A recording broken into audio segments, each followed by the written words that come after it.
They called me Claire, and in that moment, I watched Sarah's carefully constructed world crumble.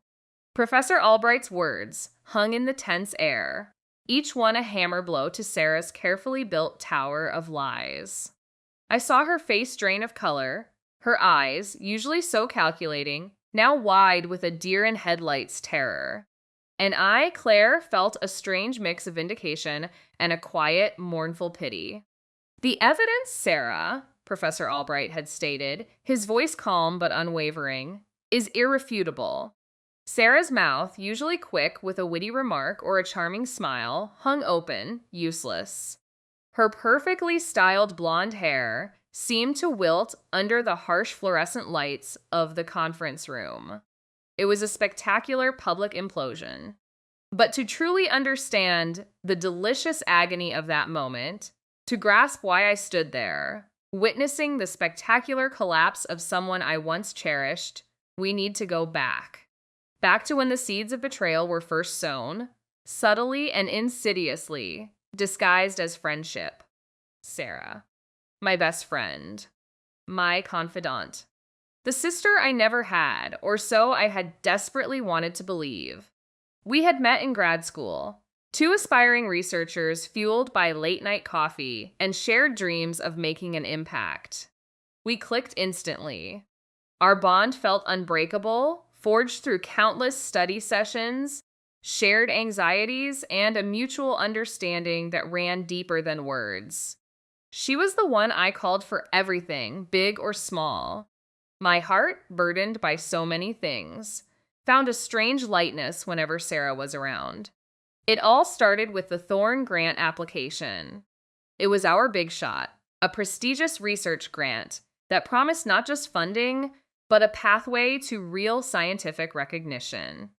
We had poured our hearts and souls into the proposal, brainstorming every night at my kitchen table, my own messy notes intermingling with Sarah's meticulous diagrams. We envisioned our names, Claire and Sarah, side by side, achieving something monumental together. It was our project, our baby. Sarah had always been ambitious, yes, but I saw it as a shared drive, a quality that pushed us forward. Looking back, the signs were there, faint at our first, like whispers carried on a distant breeze. Little things. A suggestion I'd made during a brainstorming session would suddenly become her original idea when she articulated it to Professor Albright. She'd rephrase my insights, making them sound like her own unique contribution. I'd catch myself mid-sentence, about to correct her, then stop. It's just Sarah being Sarah, I'd tell myself, dismissing the tiny prickle of discomfort. She's just excited. She always had such an encouraging smile, such supportive words. "You're brilliant, Claire," she'd say, her eyes shining with what I believed was genuine admiration. I remember the weariness in my own green eyes, a constant shadow from juggling responsibilities, but her words always gave me a temporary lift. I told myself I was being paranoid. How could a friend possibly? But that was about to change, and change everything. They were the first tremors of an earthquake. After we submitted the Thorne grant application, things escalated. Rapidly. Suddenly, I found myself sidelined. Sarah, with her dazzling smile and perfectly articulated ideas, started taking all the credit for our shared work. My groundbreaking research, she'd say in meetings, her gaze pointedly avoiding mine. My stomach would clench, a knot of dread tightening with each word. The grant committee's initial feedback arrived. Not to us, but solely to Sarah. I remember asking her about it, my voice barely a whisper in my own kitchen, the afternoon sun streaming through the window, illuminating dust motes dancing in the air. "Oh, that," she'd shrugged. "Just minor points." But her eyes, usually so direct, flickered away. Then came the emails.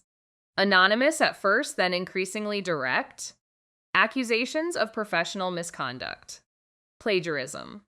Someone was spreading malicious rumors, painting me as an incompetent, dishonest researcher. It wasn't long before the whispers turned into a roar. Professor Albright, who had always been a steadfast supporter of mine, called me into his office. He looked tired, his usual warmth replaced by a strained formality. He held up a printout, an email, seemingly from a concerned colleague, detailing my supposed attempts to undermine Sarah's work on the Thorne grant. "Claire," he said, his voice heavy with disappointment, "this is serious." My heart hammered against my ribs. Steal her concepts? They were ours. My own messy notes, those late nights at my kitchen table, flashed before my eyes.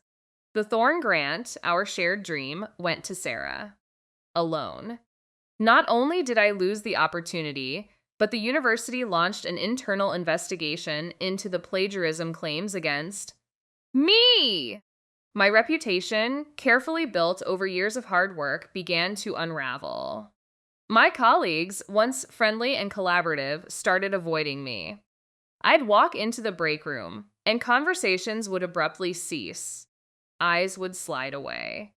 Emily, who I'd shared so many laughs with, simply turned her back when I tried to approach her.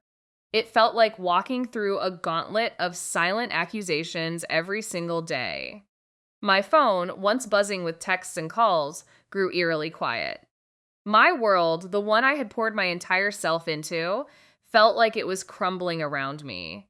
I'd sit at my kitchen table, the same table where Sarah and I had planned our future, and stare blankly at the neat white picket fence outside. The familiar sight now a cruel mockery of stability. My minivan sat silently in the garage, a vehicle designed for family and adventure, now just a symbol of my stagnant, solitary existence. My green eyes, usually filled with a quiet determination, were perpetually tired, shadowed by sleepless nights. I wore the same old gray hoodie and jeans, feeling like a ghost in my own life. The betrayal ate at me, a constant gnawing pain. Sarah, my best friend, had systematically dismantled everything I had. I felt utterly helpless. Each day was a battle against a tide of negativity, a current of lies dragging me further down. The isolation was unbearable. I started second-guessing every interaction, every memory. Had I misunderstood something? Had I truly been so blind? Could I have somehow contributed to this disaster? My mind spun in a dizzying vortex of doubt. Was I truly the person they said I was? Was I a fraud? The ground beneath my feet felt like quicksand, pulling me deeper into despair. I didn't recognize the woman staring back at me in the mirror. I had lost everything, but deep down, I knew I was innocent. And I wouldn't let my story end like this. That last thought, a flicker in the darkest pit of my despair, ignited something. A spark, then a flame.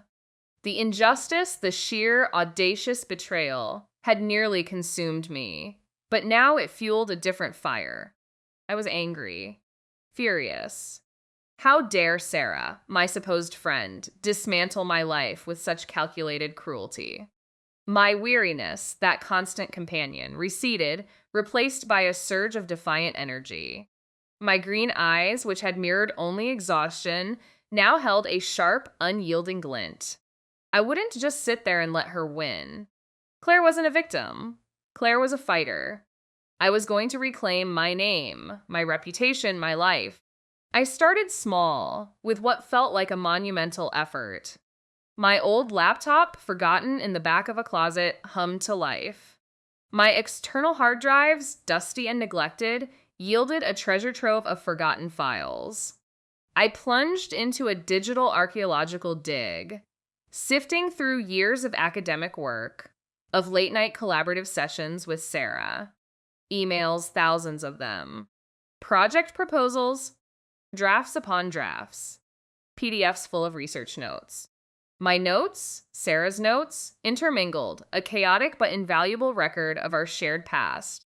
I scrolled endlessly, looking for anything, any tiny thread that could unravel the intricate web of lies Sarah had spun. My fingers flew across the keyboard, a desperate search for truth in the digital archives of my own life. I remembered the initial Thorne Grant proposal, the one we had poured our souls into. I found it, dated weeks before Sarah's solo submission. My name, Claire, boldly written as co-investigator. Her name, Sarah, right beside it. This was solid proof, but only of what I already knew. I needed more. Something undeniable. Something that could scream her deception from the rooftops. Days bled into nights. Coffee became my only sustenance. My mind, a whirlwind of memories and data points, suddenly latched onto a name, a face, a calming presence from my past. Professor Peterson. He had been my undergraduate advisor, a quiet but incredibly insightful man who had always seen something special in my work, even when I doubted myself. He had a way of cutting through academic jargon, getting straight to the heart of an idea. He was the one who encouraged me to apply for grad school, who believed in my potential more than I did. He was also the one who had co-authored a small exploratory paper with me a few years back, tangentially related to the Thorne Grant's core concept. Long before Sarah ever entered the picture, a flicker of hope, fragile but potent, ignited in my chest. Professor Peterson. He knew my work. He knew my integrity. He knew me. Hesitation, a cold shadow, tried to creep back in. Would he even remember me? Would he care? Years had passed. My reputation was now in tatters. Would he dismiss me as just another disgruntled student, bitter about a failed project? But desperation, a far more powerful force, pushed the doubts aside. What did I have to lose? Everything was already gone. I typed his name into the university directory, a familiar name from a happier time. His email address appeared. My finger hovered over the send button, trembling slightly. This felt like a leap of faith, a desperate plea to the universe. I took a deep breath. "Dear Professor Peterson," I began, and then, in a torrent of words, I poured out my story. The Thorne Grant. Sarah's betrayal. The accusations? The ruined reputation. I wrote until my fingers ached, until the screen was filled with my anguish and my unwavering conviction of innocence. I pressed send, and the world held its breath with me. His reply came surprisingly fast, a brief, kind message suggesting a video call. My heart pounded with a mix of fear and anticipation. The call connected, and there he was. Professor Peterson, older, perhaps a bit grayer, but with the same gentle, intelligent eyes I remembered. My voice, though I tried to keep it steady, trembled as I recounted the full agonizing saga. I laid it all bare. Sarah's subtle manipulations, her calculated takeover of our work, the anonymous emails, the swift and brutal unraveling of my career. I watched his face as I spoke, searching for any sign of doubt, any flicker of dismissal. But there was none. Professor Peterson listened intently, his brow furrowed in concentration. He occasionally nodded, a quiet affirmation. "Claire," he said when I finally finished, my voice raw and hoarse, "I remember you very well. You were one of my brightest students. Always meticulous, always original. And I remember that project you worked on, even the initial groundwork you did for it." Then a subtle shift in his gaze. "And Sarah," he continued, his voice neutral but observant. "Yes, I recall Sarah too. Very charismatic." He didn't elaborate, but I understood. He had seen through Sarah's charming facade, just as I eventually had.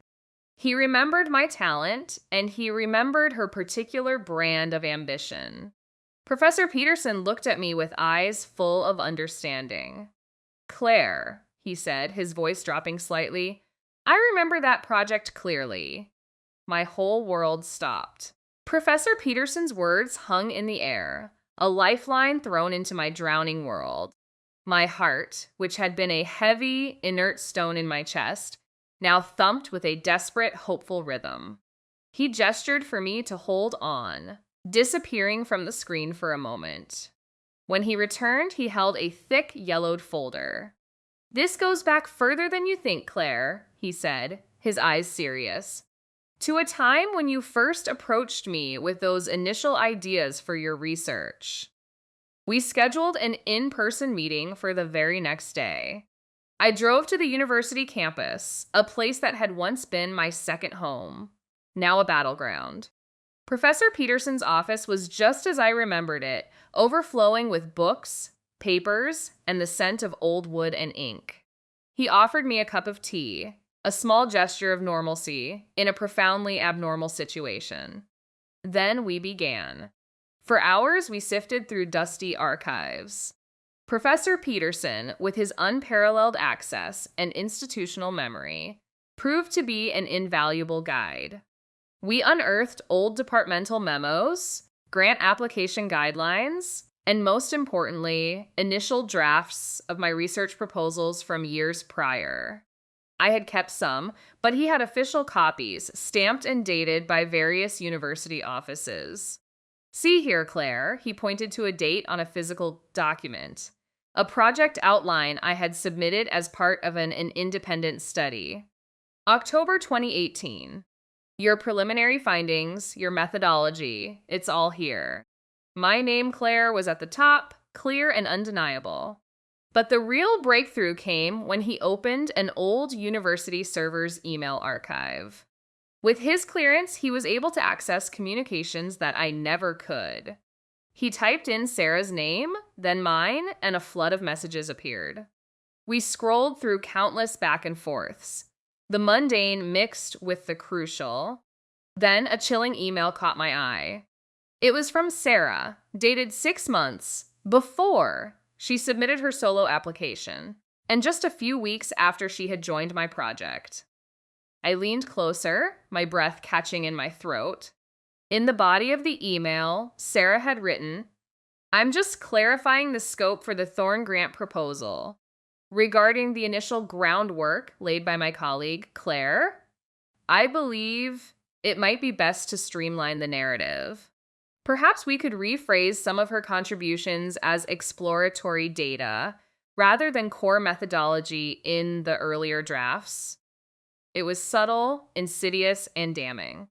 An attempt to deliberately diminish my role, to slowly erase my authorship, disguised as administrative streamlining. This wasn't an oversight, it was a calculated move. This was Sarah, carefully laying the groundwork for her grand deception. Another email, this time from Sarah to a former lab tech, asking them to re-verify some of my older data points, hinting that they seemed a bit off, planting doubt where none existed. The tech's reply, found further down the thread, confirmed my original findings, dismissing Sarah's concerns. But the intent, the malicious seed, had been planted. With each document, each time-stamped email, the intricate web of Sarah's lies began to unravel before our eyes. We meticulously pieced together the timeline.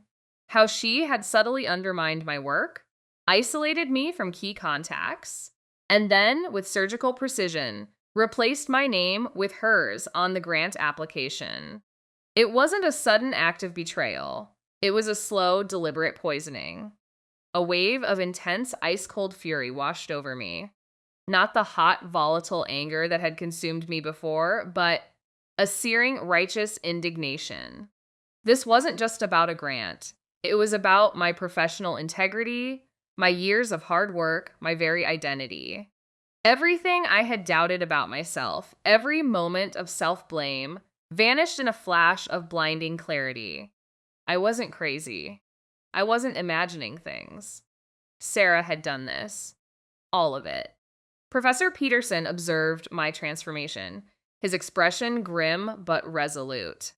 "Claire," he said, tapping a stack of printed emails, "this evidence is irrefutable." We spent the next hour discussing the strategy. "We can't just send this to the university and expect a quick resolution," he warned. "Sarah is charismatic, and she has already poisoned the well against you." He suggested a formal presentation to the university's ethics committee, but with a twist.